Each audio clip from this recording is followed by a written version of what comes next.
ஔவையார். ஆசிரியர் ஔவையார். இவர் சங்க கால ஔவையாருக்கு பிற்பட்டவர். சிறப்பு: கம்பர், புகழேந்தி, ஒட்டக்கூத்தர் முதலிய புலவர்கள் இவர் காலத்தில் வாழ்ந்ததாக கூறுவர். கல்விக்கு எல்லையில்லை. கற்றது கைமண்ணளவு, கல்லாதது உலகளவென்று உற்ற கலைமடந்தை ஓதுகிறாள், மெத்த வெறும் பந்தயம் கூற வேண்டாம் புலவீர், எறும்புந்தன் கையால் என்சான் என்று பாடியவர் ஔவையார்.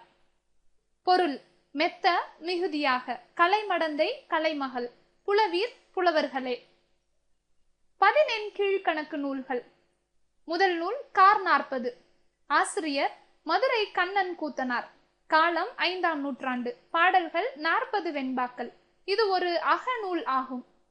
14 கீழ்கணக்கு நூல்களுள் ஒரு திணையை, அதாவது முல்லை திணையை மட்டும் பாடிய நூல் இது. கார்காலத்தின் இயற்கை நிகழ்வுகளையும் அக்காலத்தில் நிகழும் பண்பாட்டு நிகழ்வுகளையும் தலைவியின் மனநிலையோடு சேர்த்து கூறும் நூல் இது. கார்த்திகை திருவிழா பற்றி கூறுகிறது. 14 கீழ்கணக்கில் உள்ள அகநூல்கள் ஆறநூல் மிகச் சிறியது. களவழி 40. ஆசிரியர் பொய்கையார்.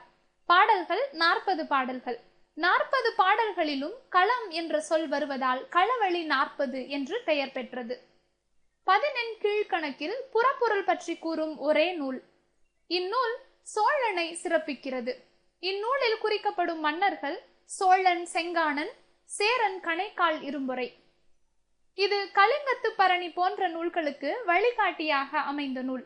சோழ மன்னன் செங்கானனுக்கும் சேர மன்னன் கணைக்கால் இரும்பொறைக்கும் நடந்த போர் பற்றி குறிப்பிடுகிறது. இந்நூல் யானை படையை பற்றி அதிகம் குறிப்பிடுகிறது. பொய்கையார் தமது நண்பரான இரும்பொறையை மீட்பதற்காக இப்பாடல்களை பாடினார் என்று கூறப்படுகிறது.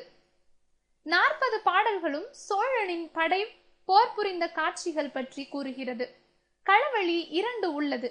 ஏரோர் களவழி, இது நெல் தூற்றி அடித்தல் பற்றியது. இரண்டாவது தேரோர் களவழி, போர்க்களத்தில் பகைவரை அழித்தல் பற்றியது. இந்நூல் தேரோர் களவழியை சார்ந்தது. போர் நடைபெற்ற இடம் கழுமலம். சேர மன்னன் சிறை வைக்கப்பட்ட இடம் குடவாயிற்கோட்டம். 5 50. ஆசிரியர் மாறன் பொறையனார். காலம் 4ஆம் நூற்றாண்டு. பாடல்கள் 50. இது ஒரு அகநூல். முல்லை திணையை முதலாக கொண்ட கீழ்கணக்கு நூல் இது மட்டுமே. முல்லை, குறிஞ்சி, மருதம், பாலை, நெய்தல் என்ற வரிசை முறையை உடையது. 5 70. ஆசிரியர் மூவாதியார். காலம் 5ஆம் நூற்றாண்டு. பாடல்கள் 70. இது ஒரு அகநூல். குறிஞ்சி, முல்லை, மருதம், நெய்தல் என்ற வரிசை முறையை உடையது. திணைமொழி 50. ஆசிரியர் கண்ணன் சேந்தனார். காலம் 5ஆம் நூற்றாண்டு. பாடல்கள் 50. இது ஒரு அகநூல். திணைக்கு 10 பாடலாக 50 பாடல்கள் உள்ளன. குறிஞ்சி, பாலை, முல்லை, மருதம், நெய்தல் என்ற வரிசையை உடைய நூல்.